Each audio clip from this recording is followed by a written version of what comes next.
बिस्मिल्लाह जी। अस्सलाम क्या हाल है? ठीक है, तबीयत ठीक है। आज हमारे पास डॉक्टर कसवर सईद साहब आए हुए हैं, कसानी साहब, जो कि नेफ्रोलॉजिस्ट हैं लाहौर में, और अब इंशाल्लाह प्रैक्टिस जो है वो शुरू करने वाले हैं अलीपुर में भी, बीजी खान में भी और रहीम खान में भी।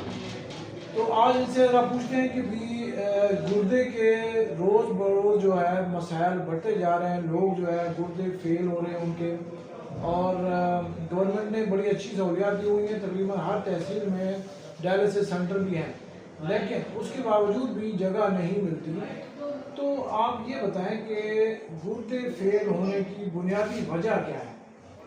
बहुत शुक्रिया सर। पहले तो मैं शुक्रिया अदा करता हूँ डॉक्टर हफीज़ साहब का, जिन्होंने अपने कीमती वक्त में से हमें कुछ वक्त जो है इनायत फरमाया है। अच्छा, बिल्कुल सर, आपकी बात ठीक है। जहाँ तक गुर्दे की बीमारियाँ हैं, ये वक्त के साथ साथ बहुत ज़्यादा बढ़ती जा रही हैं। पहले भी लोगों में शायद ये थी और वो अनडायग्नोज मर जाते थे, लेकिन जब से ये लेबॉर्ट्री और चीज़ें दरियाफ्त हुई तो क्रेटिनिन और यूरिया लोगों के सामने आए और डायलिसिस का ट्रेंड शुरू हुआ। तो इस पे कुछ सीधा बातें हैं जिनसे बचा भी जा सकता है और लोगों को डायलिसिस से बचाया भी जा सकता है। सिर्फ इसी जो आहंगी मुहिम है, इसमें सबसे ज़्यादा जो नुकसानकारी है गुर्दे का, वो शुगर है। तो हमारे पास स्टैटिस्टिक्स सबके सामने हैं कि पाकिस्तान इस वक्त जनूबी एशिया के ऑलमोस्ट वर्ल्ड में टॉप 2 to 3 कंट्रीज में है जहाँ पे शुगर, अनकंट्रोल शुगर सबसे ज़्यादा है।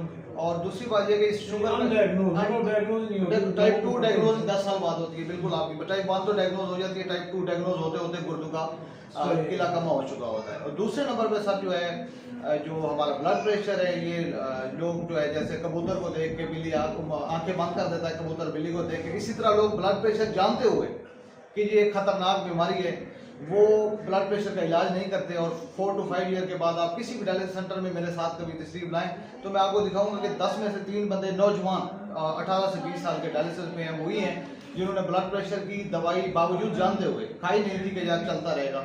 तो ये दूसरे नंबर पे।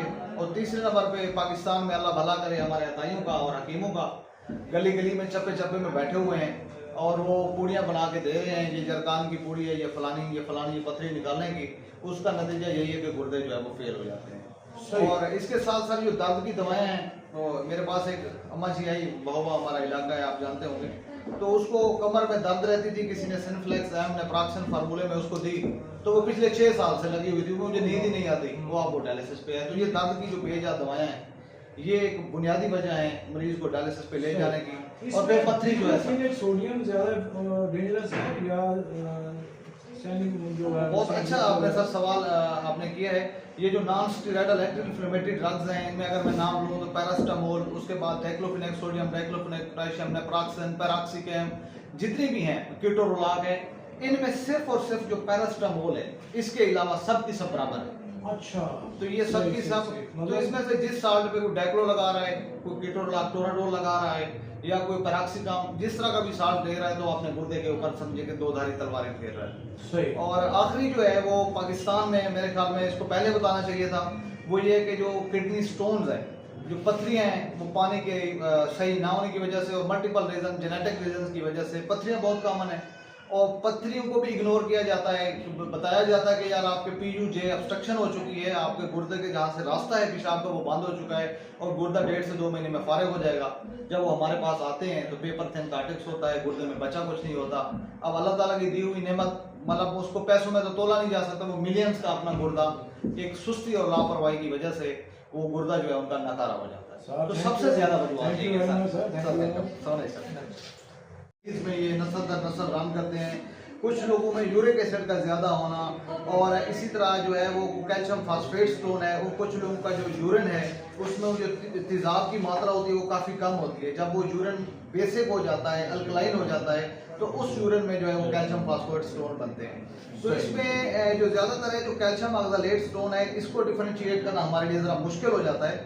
उसकी वजह ये है कि जो एक डिजीज़ होती है हेरिडिटरी हाइपरऑक्सीलूरिया, आपने काफ़ी दफ़ा नाम सुना होगा कि combined liver and kidney transplant, ये वो एक बीमारी है जिसमें गुर्दा और जिगर दोनों का ट्रांसप्लांट करना पड़ता है। उसकी वजह यह है कि एक एंजाइम जो है वो डेफिसिट होता है बॉडी में, जिसकी वजह से ऑक्सलेट इतनी ज़्यादा मिकदार में बनता है जो यूरिन में आके जो है वो स्टोन बना देता है। अगर किसी फैमिलीज में, किसी खानदान में बार बार बहुत ज़्यादा स्टोन बन रहे हों और स्टोन इतने ज़्यादा हों कि दोनों गुर्दे में हों और उनके किसी खानदान वाले को इन स्टोन की वजह से डायलिसिस पे जाना पड़े, तो उन लोगों को सोचना चाहिए कि कहीं उनको हेरिडिटरी हाइपरआल्बुमिनुरिया तो नहीं है।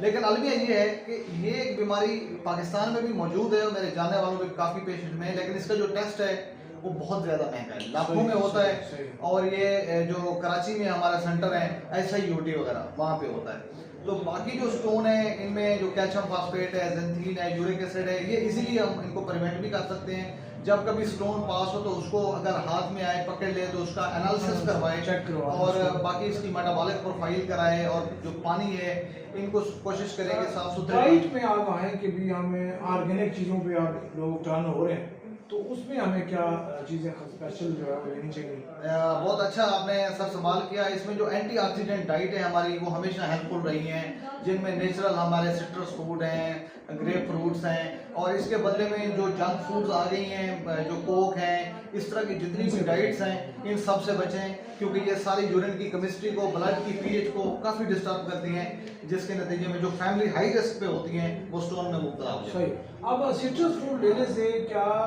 यूरिन पे इफेक्ट आएगा? सिग्निफिकेंट फर्क आता है। आप सब जो इसकी आमतौर पर स्टोन की हमारे पास जो ट्रीटमेंट है, अगर आप आए, एक तो वो जो सर्जिकल जो ऑप्शंस हैं, प्रोसीजर्स हैं, उनके अलावा अगर मेडिकल मैनेजमेंट पे देखें तो हमारे पास जो है वो सिर्फ जो पोटेशियम सिट्रेट की गोली है और इसके अलावा जो विटामिन B6 है, पेरिडॉक्सिन या पेरिडॉक्सल फास्फेट, बीटा 6 के नाम से हम आमतौर पर ट्यूबरकुलोस पेशेंट्स को भी दे रहे होते हैं। तो मेडिकल मैनेजमेंट हमारी बहुत छोटी हो जाती है। लेकिन ये है कि सर इसका जो फिर आपको पता है साइज के ऊपर सब टोटल डिपेंड करता है। सही। जो हमारा यूरेटर है 7 मिलीमीटर तक की जो पथरी है उसको इजीली, क्योंकि इसका साइज है उसको तो निकाल लेगा। इससे बड़ी जो है तो वहाँ पे वो मसाज शुरू हो जाएगा। सही। Thank you sir. Sir, thank you.